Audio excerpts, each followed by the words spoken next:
De início, nós já temos aqui uma pergunta direcionada para o nosso companheiro Djalma. Djalma, eu tenho ouvido muito falar sobre André Churaqui, ou Churaqui, desculpem.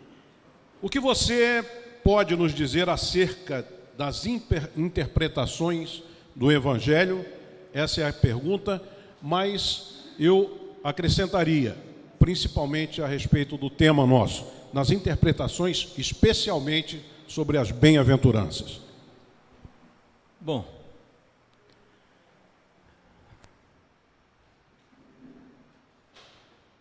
esse bate-bola está pesado, não está? Eu me recordei de uma colocação feita pelo Espírito de Emmanuel, da obra Caminho da Luz, onde ele fala dos textos sagrados do Velho Testamento, da grandeza, da grandiosidade do Velho Testamento e do significado do Velho Testamento. Ele vai dizer que os grandes rabinos da antiguidade interpretavam com profundidade os textos sagrados. Aí ele faz uma menção que eu acho que é a Churaqui. Já agora, autores franceses tentam desvendar o mistério do significado profundo dos textos do Velho Testamento, mas ficaram a dever. Mais ou menos assim, ele dá um comentário. Quando ele faz autores franceses, eu julguei ser uma colocação, a Churaqui, que estava muito em voga, e como Oscar bem citou, ele faz uma versão dos evangelhos e dos textos principais, dos livros principais do Velho Testamento. Mas com muita sabedoria, com muita grandeza, me parece que ele era filho de mãe judia, mas nascido na França, mas que havia se debruçado sobre os textos sagrados cerca de 40 anos. Era um estudioso fantástico. E ele faz uma coisa, a interpretação dele eu acho formidável. Embora não entenda tudo, mas eu acho formidável. Quer acrescentar alguma coisa, professor Oscar?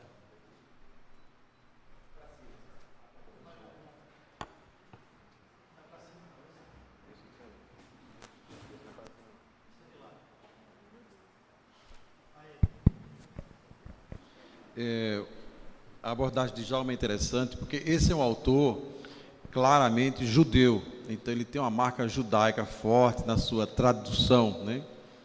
E o professor Celestino fica muito à vontade com o Churaqui. No entanto, inclusive o texto dele é diferente. Se alguém adquirir os evangelhos pela tradução dele, vai comprar, por exemplo, em separado. Mateus é Matiá, né? Matiá, que coloca em hebraico o nome de Mateus. Lucas, ou Marcos, Lucas e Yohanan, que é João, né? Então, o detalhe é que a tradução de Churaqui é uma tradução que tem mais nota de rodapé do que texto. É uma tradução explicativa, nessa mesma linha que Haroldo Dutra vem fazendo, ou seja, o texto é de tal riqueza que exige muitas notas longas.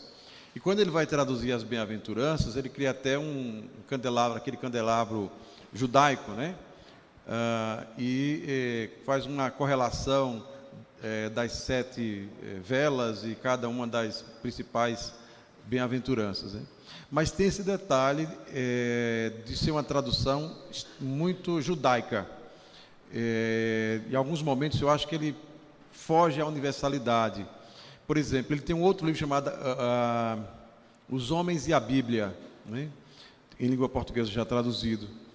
E alguns outros, logo na introdução longa que ele faz dos evangelhos, praticamente ele responsabiliza os romanos por muita coisa, né? Então, tem essa marca de ser excessivamente judaica a abordagem dele, e é preciso que a gente dê esse desconto. É uma tradução boa, rigorosa, alguém que tem intimidade com o judaísmo, isso é muito importante. Veja que Haroldo, por uma questão de honestidade, ele fez um recuo, foi estudar na sinagoga lá em Belo Horizonte. O professor Celestino estudou 10 anos com um rabino. Então, é uma cultura tão profunda que implica um mergulho, né, para uma tradução honesta. Mas, aqui e acolá, nós encontramos autores judeus que exageram, né, ficam muito polarizados no seu olhar judaico e perdem essa noção de que Jesus não é o Hamashiach, o Messias para apenas os judeus, é um Messias da humanidade. Muito bem, obrigado, Oscar e Djalma. Mas seguindo nessa linha aí de traduções, né, você tinha colocado, né, Oscar, a respeito das traduções, as bem-aventuranças sobre felicidade, sobre avanço, sobre feliz ou avante. E temos aqui uma questão que trata justamente disso e é direcionada especificamente para você, logicamente, que Djalma poderá complementar. Então, é colocado o seguinte, uma pergunta meio ácida, né? As bem-aventuranças, na sua visão, se trata de palavras doces de esperança ou de ásperas advertências? É interessante isso. Não acho que não é tão ácido assim, não. O pH está bom aí, né? Mas, enfim. Mas, olha só. Há um bom texto em língua portuguesa de um autor espírita, Djalma Argolo, chamado Sermão do Monte. E Djalma Argolo, que fez uma tradução direta do grego do Evangelho de Mateus, ele publicou um pouco antes esse texto em separado. E ele recupera um autor judeu, Joaquim Jeremias, acho que é publicado no Brasil pelas Edições Paulinas, e Joaquim Jeremias e um outro teórico, um outro teólogo especificamente, um exegeta, vão colocar uma possibilidade. O Sermão do Monte é uma peça poética que é impossível ser praticada? Essa é uma questão. Ou é, de fato, um discurso para ser vivenciado a todo preço? Né? E aí são 3 hipóteses. Uma delas é que, na verdade, Jesus fez poesia. Naquele momento acalmou com poesia. Mas a tese de Djalma Argolo e de outros é que, de fato, o texto, embora vazado numa linguagem poética, é um texto existencial, é um texto para ser praticado, experimentado. E nós temos uma experiência interessante de um místico italiano de grande aproximação com o pensamento espírita, Pietro Baldi. Pietro Baldi, certa vez, se desafiou, disse assim: eu quero ver se o Evangelho é só poesia ou eu vou praticá-lo e quero ver as consequências em minha vida. E este homem ficou em uma situação de pobreza porque foi praticar o Evangelho. Né? Ele foi praticar até as últimas consequências. Né? Ele tem uma obra longa de 24 livros, dando conta, né, na sua mediunidade diferenciada, de que o Evangelho praticado efetivamente tem um alto poder transformador. Nós estamos nessa situação em que o mundo se encontra exatamente por ausência de prática do Evangelho em uma escala social. Aqui e acolá há pessoas que praticam o Evangelho, né? Mas num grau pequeno, né? Ou num grau acentuado, e essas pessoas se tornam os avatares, os grandes espíritos, né? Então, quando Mahatma Gandhi certa vez disse assim: quando o único homem atinge a plenitude do amor, neutraliza o ódio de milhões, provavelmente ele estava se lembrando de Jesus. Imagine Jesus, naquele momento, lá naquela região da Palestina, e nos 2 planos da vida, na terra, havia muitas ondas de ódio espalhadas pelo mundo, e no éter, né? Então, quando Jesus chegou ao ápice do amor, naquele momento, naquele instante, com certeza, ele deve ter neutralizado o ódio de milhões. Então, a tradução me faz lembrar uma discussão que havia entre teólogos, né? Eles se reuniram e começaram a debater entre si. Olha, acho que a melhor tradução é a Bíblia do Peregrino, de Alonso. Não, a melhor tradução é da École Biblique de Jerusalém, lá dos franceses, a Bíblia de Jerusalém. Não, a melhor tradução é da Tebe. A melhor tradução é começar a citar, né, Almeida. E aí o sujeito partiu lá, um mais acanhado, disse assim: eu acho ainda que a melhor tradução é a da minha mãe. Da sua mãe? Isso é. A parte de brincadeira, rapaz, não sabia que sua mãe estudava hebraico, grego, aramaico. Ela estuda pela madrugada porque, até onde eu saiba, ela é lavadeira, é uma mulher simples, vive na cozinha o tempo inteiro, varrendo o quintal. Como é que a mulher dessa é tradutora? Disse: a melhor tradução que eu conheço é a da minha mãe. Porque o Evangelho se resume no amor, e a minha mãe, as suas atitudes são rigorosamente evangélicas. Então, para mim, ela é a melhor tradutora do Evangelho.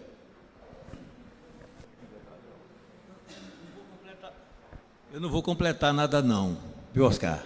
Achei lindo aí a sua colocação. Mas só gostaria de fazer uma colocação com relação ao Sermão do Monte. Sem dúvida que é uma forma poética, porque são de verdades eternas, que estão implícitas a lei de causa e efeito e sobre a reencarnação. Aquele que tem fome será saciado. Os que choram sorrirão.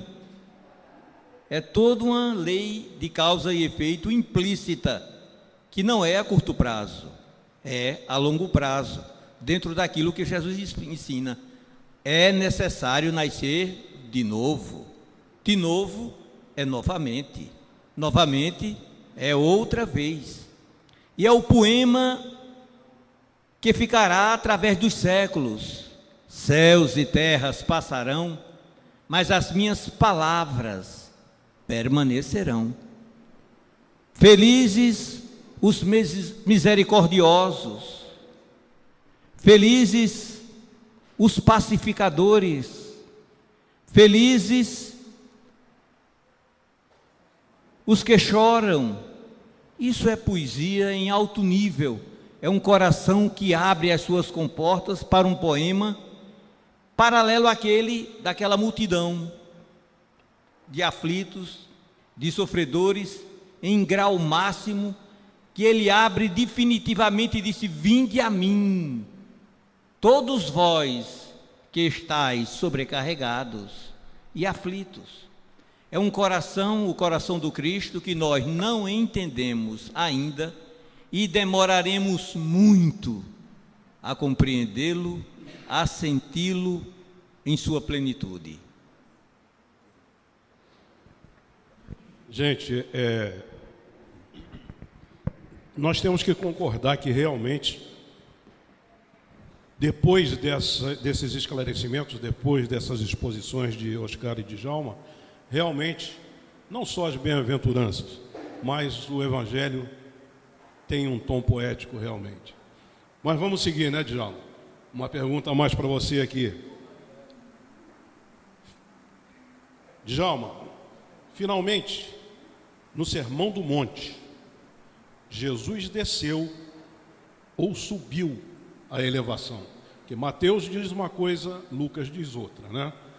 Então, esclarece para a gente, ele desceu ou subiu?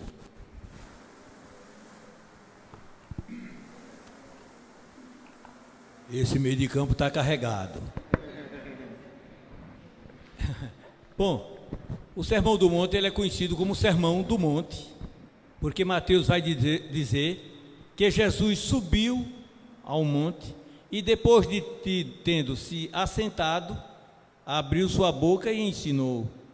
E Lucas vai dizer que Jesus desceu à planície.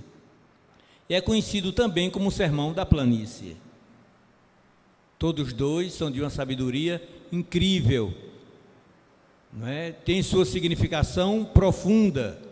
Se Jesus sobe ao monte e diz felizes, Lucas vai dizer que ele desce à planície para pronunciar os ais, as dores, os sofrimentos. Há equívoco, não podemos dizer tal coisa.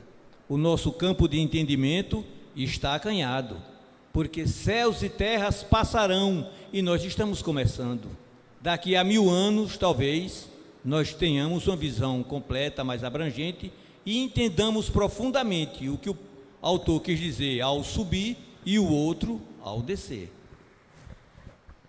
É possível conciliar essa possível contradição topográfica, digamos assim, né? Os estudiosos entendem que o lugar específico onde Jesus enunciou o sermão, de fato, em relação ao nível do mar, da cidade, era mais alto, ele subiu. E lá ele procurou um platô, ele desceu, uma vez no monte, ele desceu e encontrou um platô em que todo mundo podia ficar sob um certo conforto, né?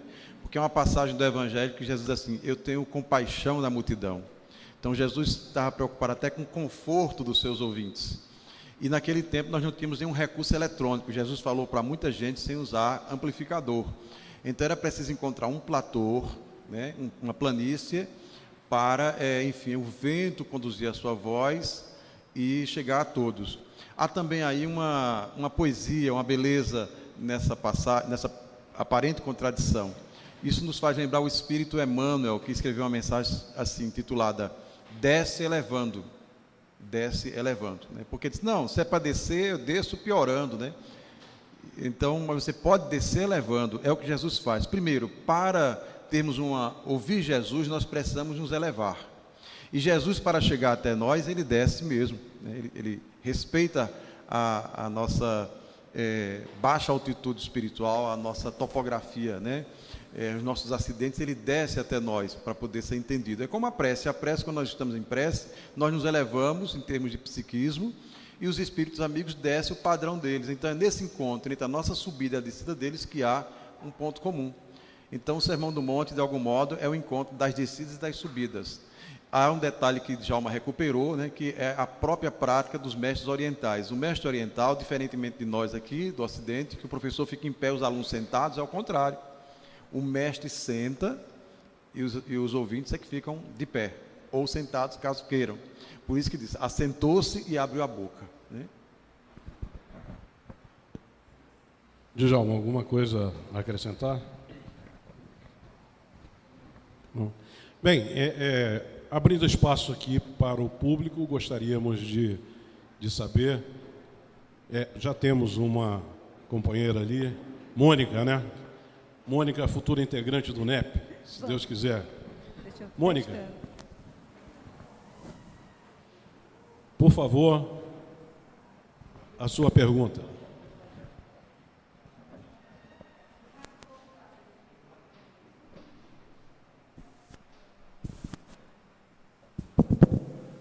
Bom, boa tarde. Eu queria agradecer aos dois amigos por palavras tão esclarecedoras, mas eu me sinto ainda muito longe de atingir uma só, vamos dizer, bem-aventurança.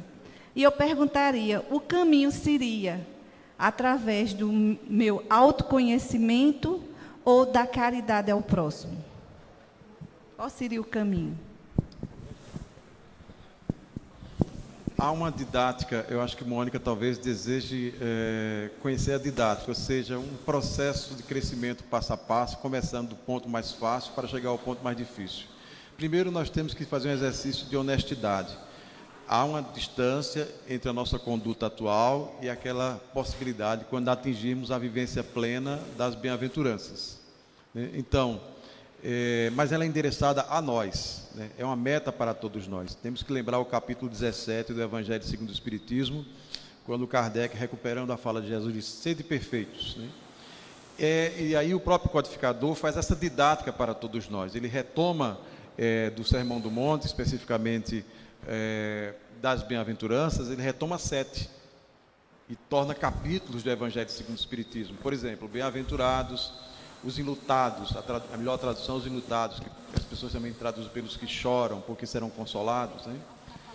Kardec coloca o capítulo 5º do Evangelho segundo o Espiritismo, bem-aventurados os aflitos, que é o capítulo mais longo e bastante consolador, talvez o mais consolador. Na sequência, ele pula o capítulo 6º, que vai ser o Cristo Consolador, capítulo 7º, 8º, 9º e 10º, ele recupera mais 4 bem-aventuranças. E lá, no último capítulo, capítulo 28, quando ele vai falar sobre as preces, ele no item 50 vai falar das preces daqueles que nos perseguem. E ele retoma mais 2 bem-aventuranças, né? Os que têm fome e sede de justiça, etc. Então, de fato, nós precisamos saber onde nos encontramos e para onde vamos. O interessante é que a palavra monte em grego é horos. Horos, daí vem a palavra horizonte. Então você vê um monte lá na frente, de como é que eu vou chegar até o monte? Ou como é que eu vou chegar ao topo do monte? É um processo passo a passo. Respeitar o seu ritmo, crescer sempre, estar voltando à leitura do texto. É preciso revisitar o texto, é preciso procurar os bons comentadores. E o mais excelente deles, entendemos que é o próprio codificador Allan Kardec, o Evangelho segundo o Espiritismo, que é um texto que recupera o essencial do ensino moral de Jesus. Então, nós temos necessidade, de fato, de conhecer e vivenciar essas bem-aventuranças. Temos que fazer um laboratório em nossas vidas, né? quando ele, por exemplo, diz: bem-aventurados os pobres pelo espírito, eu preciso me perguntar: eu tenho um problema com a humildade? Tenho. Honestamente, não adianta nem usar má fé. Eu tenho um problema com a humildade, porque os espíritos nos dizem que todos nós somos egoístas, e por sermos egoístas, somos orgulhosos. Questão 913 do Livro dos Espíritos. O egoísmo é a raiz de todos os males. Então, por sermos egoístas, somos também orgulhosos. E se somos orgulhosos, nós não internalizamos ainda a humildade, que é a primeira bem-aventurança. Está lá, Mateus 5,3. Né? Então, ou seja, eu que tenho intimidade com o orgulho, eu começo a admirar a humildade. O humus lá, né? Ou seja, coisa do chão. E eu preciso, a pouco e pouco, diariamente, me avaliando, e na sequência dos anos, menos orgulhoso e mais humilde. Então, o orgulho é uma questão de controle. A pessoa honesta diz assim: eu sou orgulhoso, mas sou um orgulhoso controlado. Orgulho é como colesterol, essas coisas, triglicérides, etc. Tem que estar sob controle, do contrário você adoece. Então, vá reduzindo o seu orgulho, vá tomando consciência do seu orgulho e comece a admirar e se apaixonar por essa sua outra dimensão, você mesmo mais humilde. É a primeira bem-aventurança. Depois vem: bem-aventurados os enlutados. Essa história dos que sofrem ou que choram, os que perdem alguma coisa. Essa bem-aventurança cabe para todos nós. Não é à toa que o capítulo 5º do Evangelho segundo o Espiritismo é o mais longo. Nós temos muitas dores, nós temos uma dificuldade enorme em lidar com as perdas, os nossos apegos. Então somos uns chorosos. Mas existe gente que chora de raiva e existe gente que chora com resignação, que trabalha a sua perda, mas procura entender o grande recado da vida nessa perda. Então essa bem-aventurança se dirige aos que sabem chorar e aguardar o consolo do céu. E por aí vai. A gente vai revisitando as bem-aventuranças e procurando traduzi-las em termos comportamentais, em termos de psicologia, de conduta do nosso pensamento.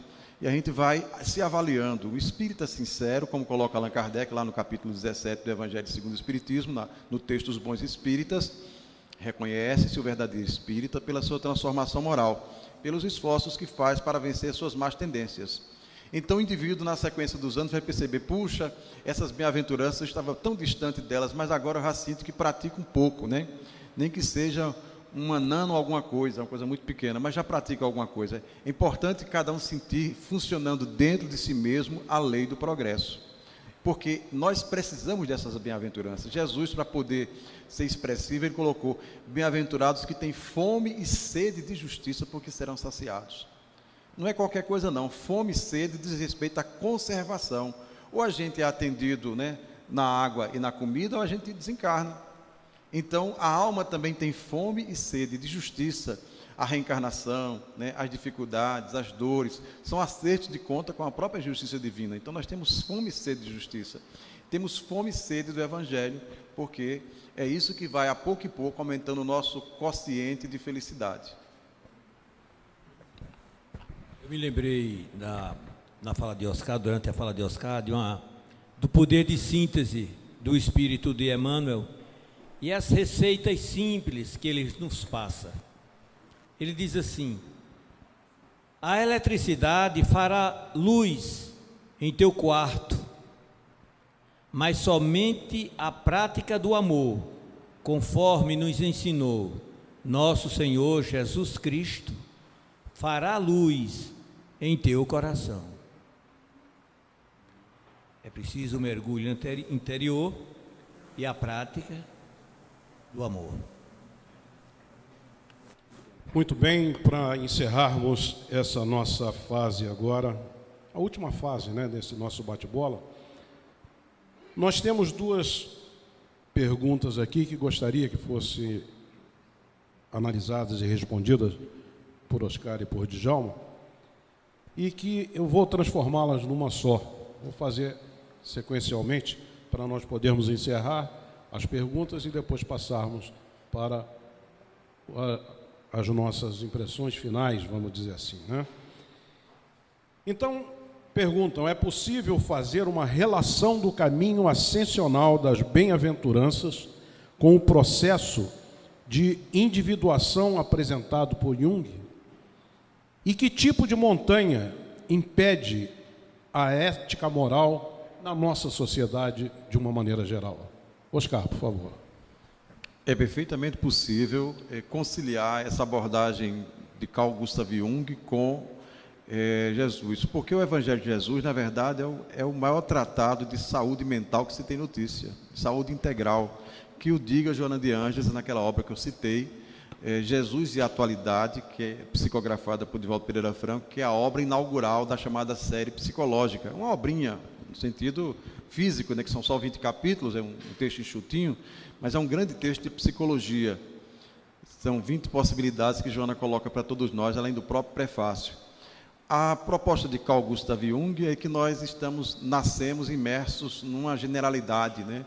No inconsciente coletivo. E à medida que a gente vai vivendo, uma pessoa saudável, uma pessoa comprometida com o seu próprio crescimento, ela vai se individuando, ela vai encontrando o seu lugar no mundo, ela vai se diferenciando e vai se encaixando num processo harmônico. E se a gente levar o Evangelho a sério, nós já chegaremos a esse resultado, a individuação, quando, numa linguagem de Jung e de Joana de Ângeles, o self, o ser profundo, o si mesmo, o espírito, há de dar as ordens, e não mais o ego, que é mais uma estratégia, uma estrutura ligada à adaptação ao mundo exterior. E é esse mundo exterior que é um mundo pleno de montanhas. E aí, como diz Jesus, que a fé move montanhas, né? Se tem uma montanha de ti, lança-te ao mar, né? Como diz Jesus, que ele fala do poder da fé, e que Allan Kardec aproveita para tematizar o capítulo 19 do Evangelho segundo o Espiritismo, a fé move montanhas. Então nós temos montanhas, e às vezes nós ficamos pensando nessas montanhas externas, e muita gente começa até a praticar alpinismo. É uma metáfora, né? Pode praticar alpinismo, mas as grandes montanhas são internas, as montanhas do egoísmo, as montanhas da má vontade, as montanhas da procrastinação. São muitas as montanhas que nós fomos construindo na sequência das reencarnações. Era um pouquinho mais de areia, aí aquilo foi se consolidando, se solidificando, quando a gente esperou, puxa, eu tenho muitas montanhas dentro de mim mesmo, né? Eu terminei construindo entraves para a vivência plena do Evangelho. E agora é preciso lançar essas montanhas ao mar, na expressão evangélica. Então é preciso, de fato, remover aquilo que cria um embaraço, uma dificuldade para a vivência plena do Evangelho.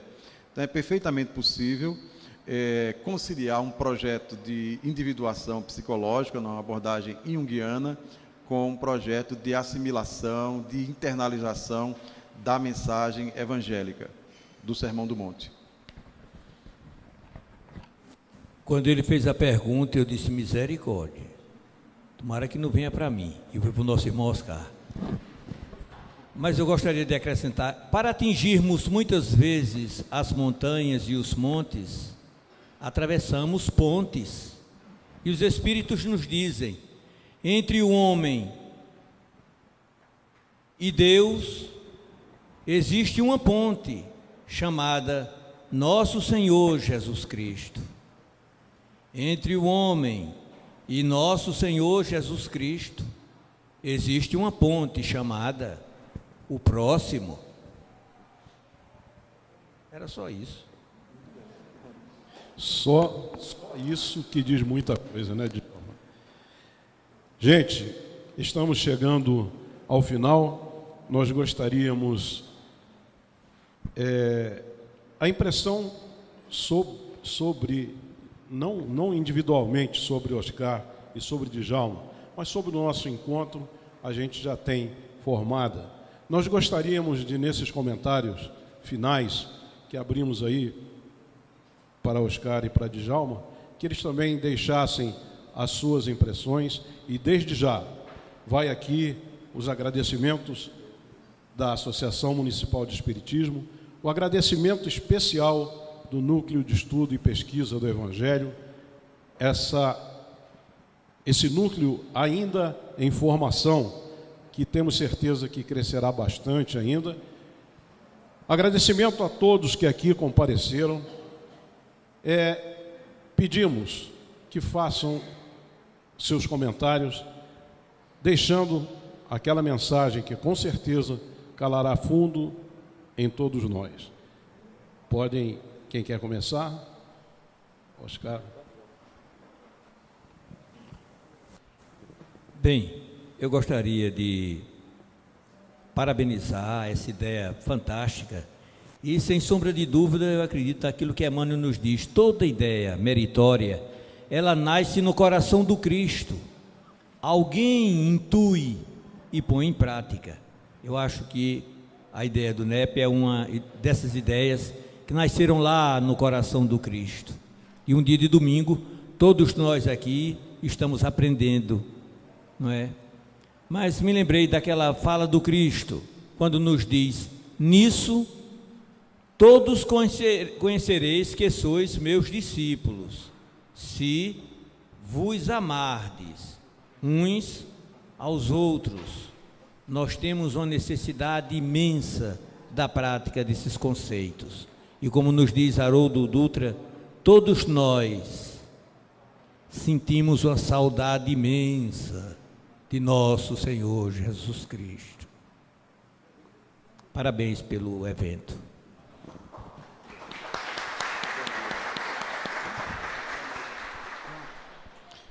Quando retomamos a leitura sempre respeitosa das letras evangélicas, às vezes nos invade um sentimento de vergonha. Eu começo a ler o sermão e digo: mas meu Deus, eu já li isso aqui em latim, aí em outras reencarnações, já em outras línguas, em francês, etc. Estou aqui de novo diante do mesmo texto e sinto a distância entre o texto e a minha condição evolutiva. Mas ao mesmo tempo sou tomado por uma alegria, porque o Evangelho, Evangelion, é a boa mensagem, a mensagem alegre. Como se é preciso reconhecer a grandeza de Deus misericordioso, que me concede a nova oportunidade de revisitar esse texto, agora em língua portuguesa, em excelentes traduções, e mais uma vez tentar assimilá-los, vivenciá-los, praticá-los. E aí nos faz lembrar o apóstolo Paulo, quando ele dizia que vós sois cartas vivas. Existem textos mortos, letras mortas e letras vivas. Então, quando a gente vive sob o esforço de praticar, ainda que imperfeitamente, sentenças evangélicas, nós nos tornamos cartas vivas, ainda que de forma silenciosa, discreta. As pessoas percebem que a nossa atitude é luminosa e faz toda a diferença no meio social, em qualquer situação em que a gente se encontre. E é preciso perceber que o Evangelho, na verdade, é uma grande síntese de um ponto fundamental. E aí, mais uma vez, lanço mão de Joana de Ângeles, Espírito, na sua obra Estudos Espíritas, psicografada por Divaldo Pereira Franco, no final da década de 60, Joana, no prefácio, retoma uma velha pérola das tradições, e ela nos conta que em Jerusalém havia duas grandes escolas, dois grandes rabinos, dois grandes mestres, que era digamos assim, o desejo, de consumo dos rapazes que queriam conhecer profundamente as letras da Bíblia e chegar, quem sabe, ao mais alto tribunal judaico, que é o Sinédrio. Tinha a escola de Shammai. Shammai era um mestre mais ligado à formação violenta, mais agressiva, mais direta. E um jovem procurou Shammai e disse: mestre, jovem afoito, se tu conseguires dizer tudo que o Tanakh, que é a Bíblia dos judeus, diz no tempo em que eu dou um salto, eu deixarei a vida mundana e me tornarei o teu discípulo, ingressarei na tua escola.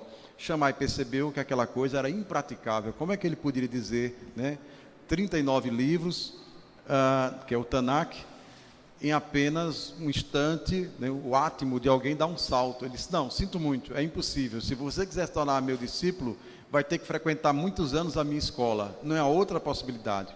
E o jovem saiu desapontado, e aí procurou um outro grande mestre, que era o grande concorrente, o pessoal dizia, um mestre mais sábio, um mestre mais carinhoso, amoroso, pacífico, que era Hillel. E Hillel, ou Hilel, como nós chamamos em português, recebeu o rapaz, e ele repetiu a proposta: mestre, acabo de sair da escola de Shammai, e ele não conseguiu resolver o meu desafio, por isso eu o proponho para ti. Tu consegues resumir toda a Bíblia, toda a Tanakh, enquanto eu dou um salto? Hilel pensou, olhou o rapaz, viu aquela provocação, mas era um sábio, Ele disse: tome a posição de salto. O rapaz tomou um susto, deveria ser uma brincadeira, do mestre. Tome a posição de salto. O rapaz ia saltar E Léo abriu a boca uma única vez, disse, ama. O rapaz disse, mas só isso? Não tem mais? E cadê o resto do texto? Todo o texto é para explicar isso, ama. Muito obrigado a todos, muita paz.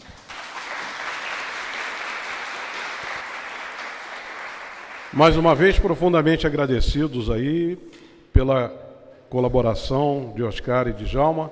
Agradecer a vocês também pela presença, né? Agradecer à Fundação 7 pelo prestígio que nos deu do lançamento do seu portal, www.espiritonline.com, né? Nós, para finalizar,